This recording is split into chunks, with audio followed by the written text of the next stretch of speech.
Looking for the perfect Thanksgiving dessert?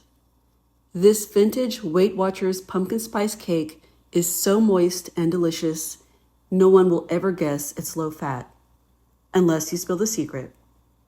Baked to perfection in a bundt pan, it's the ultimate crowd pleaser for the holiday season. So let's dive in. To make this low-fat pumpkin spice cake, you need 2 cups of granulated sugar. Add those to a mixing bowl. And you need 3 cups of all-purpose flour. Add that to the mixing bowl along with your sugar. You need 1/4 teaspoon salt and 1 tablespoon baking powder. And this is important, you need to add 1 tablespoon of pumpkin pie spice. If you don't have pumpkin pie spice, you can make your own. Just go on Google and it will show you how to mix your own pumpkin pie spice. And you want to whisk all your dry ingredients together.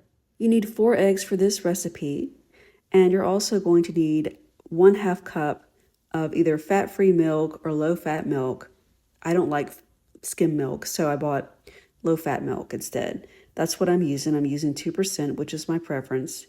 And you're also going to need 1/2 cup of either canola oil or vegetable oil, whatever you prefer or whatever you have on hand. And you're also going to need 2 teaspoons of vanilla extract.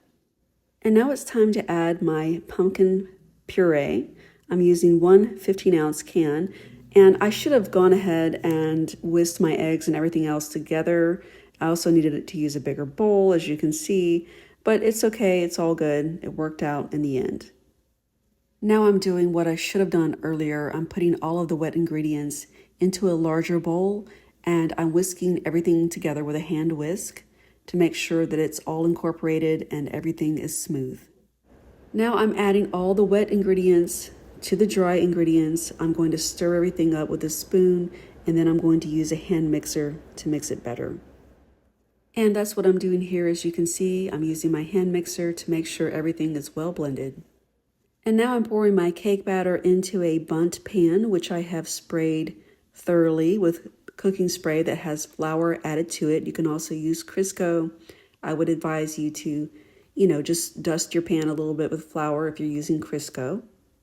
And you're going to bake this in a preheated oven at 375 degrees Fahrenheit for about, well, the recipe calls for 55 to 60 minutes. Of course, mine didn't take that long to bake. So please do keep in mind that you may need to adjust either your baking time or oven temperature depending on your oven. And you can also use this in a regular cake pan, rectangular pan, 13 by 9 if you want to. I've done that before, and it produced an excellent, beautiful, moist cake. And when I did that, I frosted it with, I think it was cream cheese frosting, slightly spiced cream cheese frosting, whatever you want to use, whatever you feel is best. Okay, I have removed my cake from the oven. I let it cool down in the pan for about 15 minutes, and now I am removing it from the bundt pan.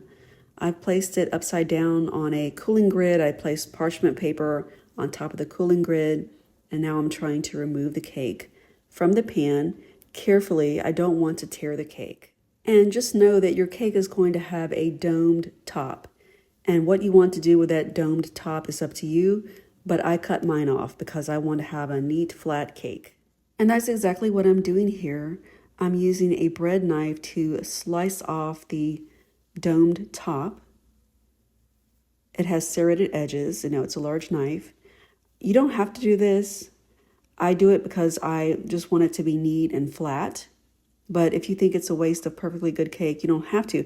Of course, please keep in mind that you can eat the domed top. Of course you can. It's great to snack on and to share with other family members or friends or whoever.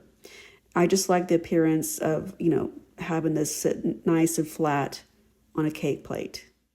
To make the glaze that you're going to drizzle over the cake, you need 3/4 cup confectioner's sugar, and you're going to need 1.5 tablespoons of fresh lemon juice.